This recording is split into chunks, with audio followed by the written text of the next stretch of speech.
Ezop masallalari. Ikki do'st va ayiq. Bir kuni ikki do'st o'rmonga aylangani chiqibdi. To'satdan ayiqqa duch kelishibdi.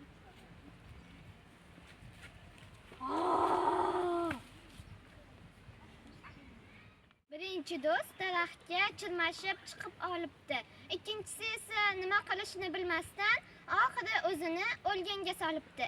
Gap shundaki, ayiqlar o'liklarga teginmaydi. Ayiq uni tutib ko'ribdi, qulog'ini hidlab bir nimalar debdi va orqasiga qaytib ketibdi.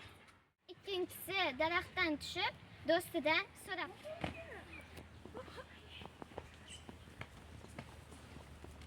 Do'stim, ayiq senga nima dedi qulog'ingga? U menga qiyinchilik paytida seni tashlab qochadigan kishilar bilan do'st bo'lishni yaxshilab o'ylab ko'rmabsan-da, dedi xolos.